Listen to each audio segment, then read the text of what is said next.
Hello guys, this is Rupan Raj. In my previous video I have shown how to create a simple Laravel application. You can quickly go and check it out, how to bootstrap the basic template and run the Laravel application in your local machine. And in this video I am going to explain the folder structure in the default Laravel application. So if you bootstrap your Laravel application, you will get all these folders by default, but as a beginner you should know what folder is for what. Let's say where you have to write your business logic, where you have to write your user interface codes and the database settings, mail server settings, and so on. So we can go and look everything by folder. The first folder is here app. The name itself says that you have to write all your application related codes and files here in the application folder, and there are subfolders here in the application. The console, exceptions, HTTP providers. We'll see what are the purpose for these folders.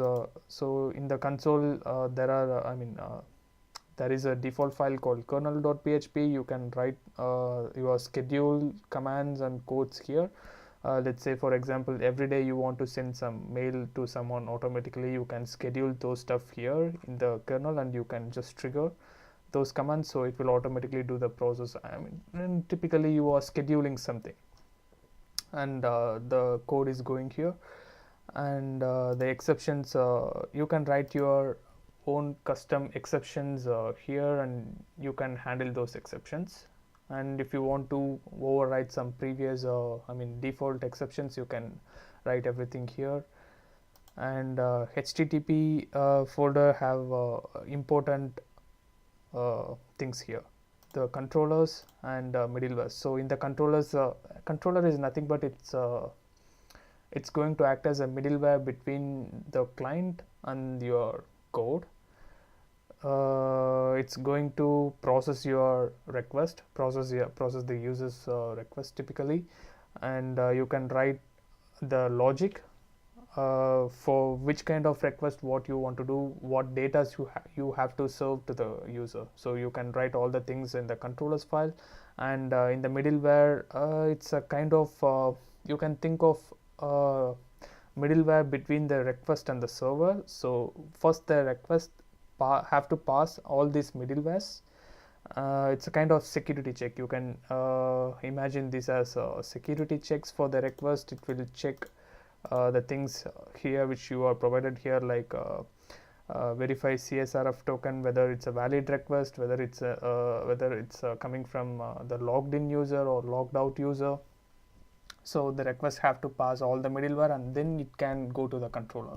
So just like that, you can imagine like that. So that network layer codes are going in the HTTP folder, and providers, we don't need to see the providers now because for simple applications it's not required now. So far you can just ignore it. So this is all about the app folder, and the next folder is bootstrap. Here it's nothing but it will have all your cache files. If you bootstrap your application, it will create some cache files and you can set the configurations here in the bootstrap folder. And this configuration folder contains several files. So this is nothing but you can configure your application.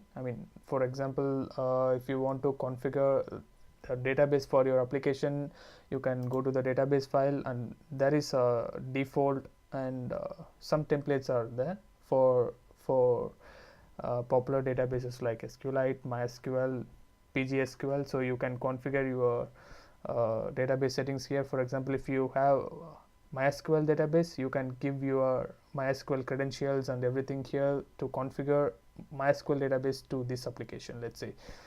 And you can see here in the mail.php, you can configure your mail server to your application. So this is all about only configuration. For example, mail server and database authentication and broadcasting. If you want to broadcast some messages through sockets, you can configure here. We can see everything in my upcoming videos, but I'm just explaining what all those things.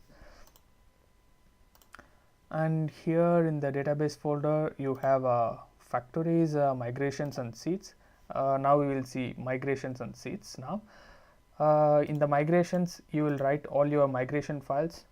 So in Laravel, how migration works is it handles all the database creation, and if you want to add some columns in the existing table, or if you want to modify something in the existing table, if you want to drop something, drop some table, delete some column, you can write everything as a migration, and you can use artisan commands to run the migration file so that it will reflect in your database.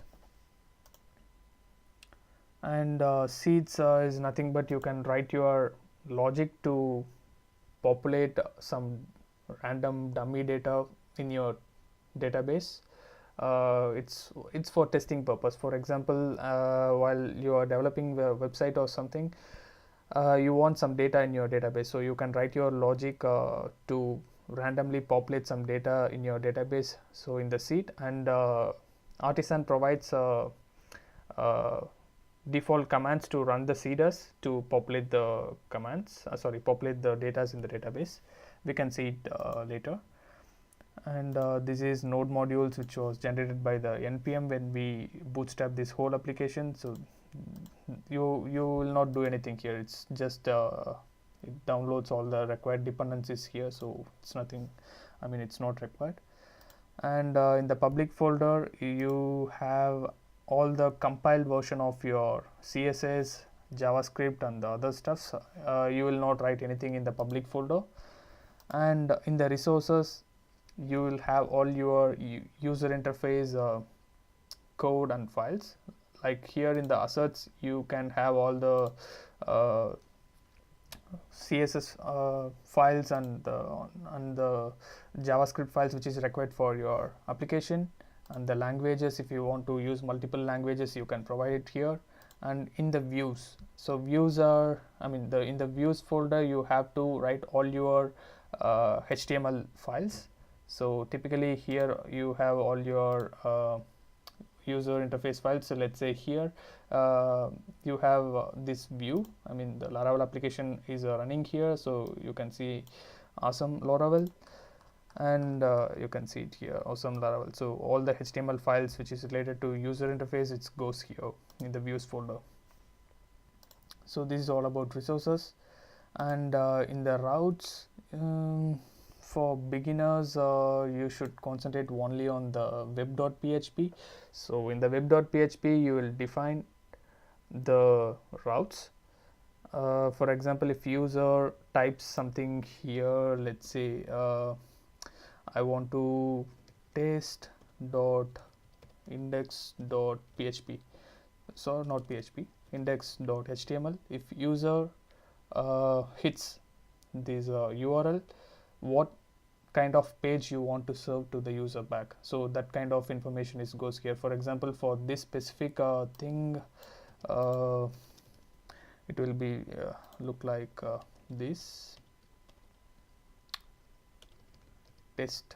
Let's say if there is a request comes from this URL, so you can let's say provide with test dot index, but now there is no folder called test in the views. There is no folder called test, and there is no file called index.html. But for example, I am saying, for example, if you want to provide some user interface for this request, so you can define those things in the web.php.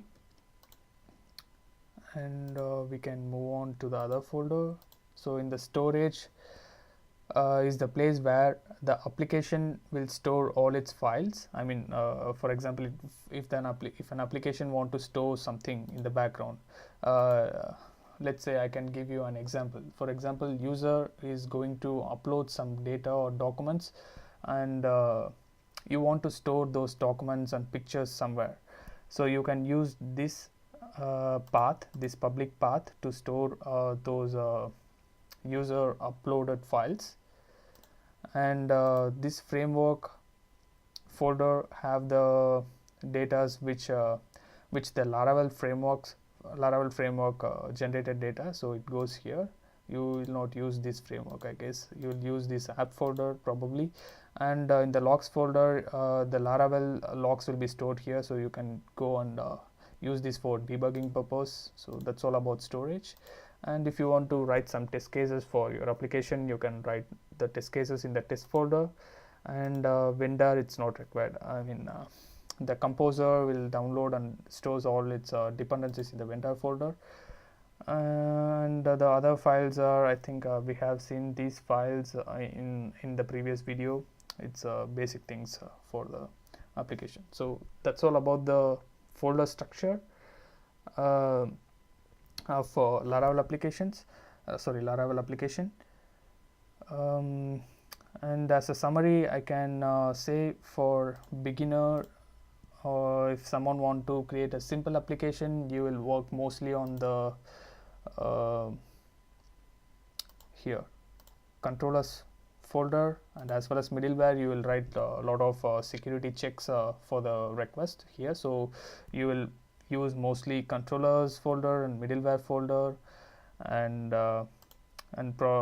definitely you will use this migration. For example, if you want to create a table in your database, you should use migrations, so that it will be useful to have a history of actions which you have done with the database. So you can roll back. For example, you created a table, now you think you don't want the table anymore, so you can just roll back your migration, so it will automatically delete the table which is created before. So you will work with this migration folder, and for testing you will write your seeder files here in the seed folder, and definitely you will use this JavaScript and CSS. It will you will write all your client side logics in JavaScript, as well as you will write the CSS files here, and in the views you will write your HTML files, but you will not store it as an HTML. You will store those files in the extension of blade.php, so that the Laravel Blade engine will recognize the files, and it will serve the HTML files to the front end. And routes, in definitely you will use this file web.php for because there will be many requests and many URLs for your application, so you will route everything from this file. So you will probably use this, and in your application, if you have some option for uploading files, definitely you will use this folder. I think that's all. I think pretty much I covered all the folders, and this tutorial is only about talking about the folder structure in Laravel application. And in my upcoming video I'll show a demo of how controller works and how to configure MySQL database and the mail server and other stuff.